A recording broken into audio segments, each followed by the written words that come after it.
Hi guys, and welcome to a really quick Monday Musings. My name's Michelle Kaida, and I'm CEO and founder of Fit Mama. And every week I give you a little bit of feedback and input into just various bits and pieces that I've picked up during the week. This week, what I'd like to talk to you about is really quite important. It's quite serious, actually, and it's on about influencers. And I would like to just touch on it a little bit quickly, just so that I can make it really clear to any new mums that are out there that are watching this, just to say to you, delete the influencers that are not doing you any favors. Okay, now here we go. This is a little bit of a background. Have you heard of the company Payless? And Payless, if you haven't heard of them, are a shoe company, and they're really quite cheap shoe company. So you would normally go and buy, your slippers there, or your kids' little shoes that they can, run around in and get trashed. And they're a really cheap shoe manufacturing or sales company. I don't know if the manufacturer, so let me clear that up. They're a shoe company, little shop. And they were really struggling financially, and they decided, I think they started to close down some stores, and they were really, really struggling on a financial level. However, they made headlines in the last couple of weeks because they decided to see if they could trick the influencers that are out there by setting up a shop front on a really expensive street, a really expensive looking shop, and they called the shop something like Pelesio. So they were just Payless but Pelesio. They were just tweaked the name ever so slightly. They invited all of these social media influencers in to have a look at their shop and to say, what do you think about this new trainer? This is for your whatever shoe size is for female, and this is $10,000. Would you buy them? Blah blah blah. And they basically managed to trick or fool every influencer that walks through their doors. Now they did it as a bit of a test because they wanted to test how effective influencers were, and if influencers were fake or if influencers were actually genuinely good for the money. And that's really important for companies, especially companies like Fit Mama, because at some point we would like to grow our business through ambassadors, through influencers.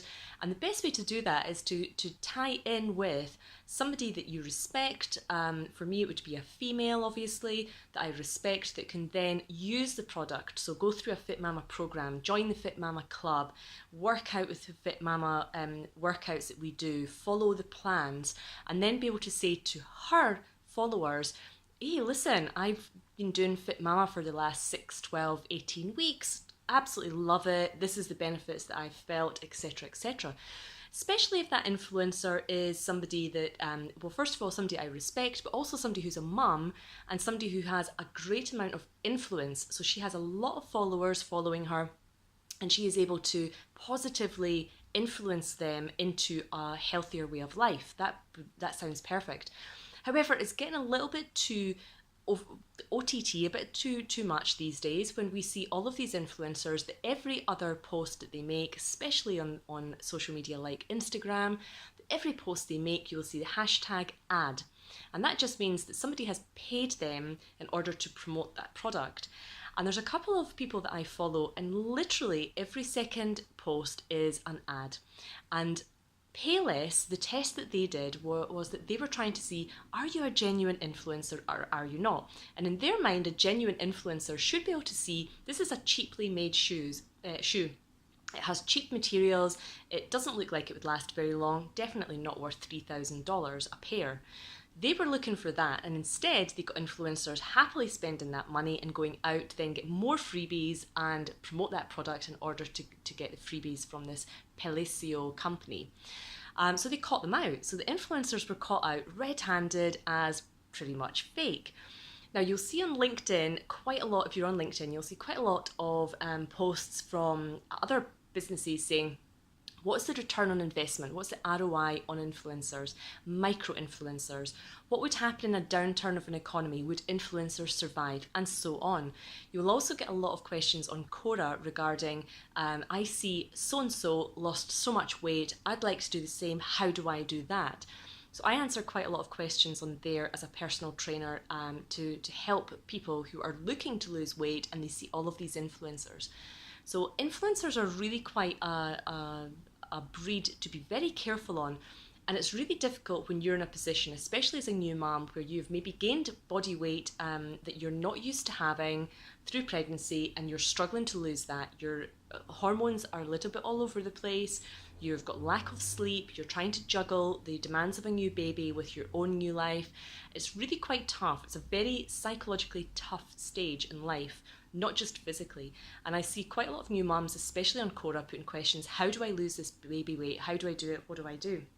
And I don't think that influencers, some of them, are really doing us any favours, because a lot of the time they're given quite a false representation of their lives. So my big point this week to you would be: take a good hard look at who you are being influenced by and make sure they're ticking a few boxes. Do they make you feel good? Are they giving you good, strong life hints, tips, actions, strategies? Are they advising you on things that are benefiting your life? Are they giving you good, strong shortcuts that actually make a difference to your day-to-day living? Do they make you feel brighter, more full of confidence, a little bit happier? Are they doing that? If you can answer yes or positively with all of these points, then yeah, that's a really good, strong influencer. There's nothing that I would say to say, stop following them or stop taking their actions. If, however, you're looking at their feed, especially on Instagram, you're looking at their feed and you're thinking, God, I wish my life was like that. Oh, they've got it so easy. Look how easy it is for them, blah, blah, blah. Then take a good hard look and work out, do I want to continue to follow that person or not? And here's a classic example. Yesterday, one female entrepreneur stepped forward and she admitted, and she said, I have 3 members of staff in my business. I'm a multi-million-dollar turnover business. So it's a big company. And she said, but here's my at-home team: housekeeper, nanny, cleaner, gardener. So she was really saying, I can't do it all. I cannot do it all. My business is a lean model and I don't have that many people working for me, but my home business, my home life, is a well-oiled machine, and she doesn't clean toilets anymore. She barely makes a meal, not because she can't clean and not because she can't cook a meal, but she said she's in a financial position where she can buy that service. She can get somebody else to do that. From the outside looking in, it may look like she has got it together and that she's got her work life and her personal life and everybody looks perfect and the kids all look well dressed, and she is basically saying, yeah, I don't take part in any of that. I've basically got a housekeeper that keeps my house running. So and she was really upfront to admit all of that. So my point this week is, when we're coming into the December months where things get really overwhelming and things are starting to wind up a little bit and you're tense, especially if you're spending time with that perfect member of the family that you're going to come across over Christmas, New Year, and you just think they have got their shit together. How do they do it? I want you to just take a big deep breath and think, not everything that you see is real. Your influencers, not all of them are genuine and nice and honest. Be careful who you follow. Be careful who you're looking at and automatically labeling them with their life is perfect, mine isn't. Because nobody's life is perfect. Nobody's, not at all. There are always things going on behind the scenes that you have no idea about. So I would take a big deep breath and say, okay, what can I do in my particular family, in my life, with me, to make things that little bit easier, a little bit better, a little bit brighter, and concentrate on that. And I really want you to concentrate on what is called the happiness scale. So stop thinking about stats, figures, numbers, data, weight, and start thinking about what makes me happy. When am I at my happiest? Who enhances that? Who adds value to my life? And try and turn your life around, even if it's just for December, and see how you get on working to a happiness scale rather than anything else. And let me know how it works for you. That's pretty much it for this week.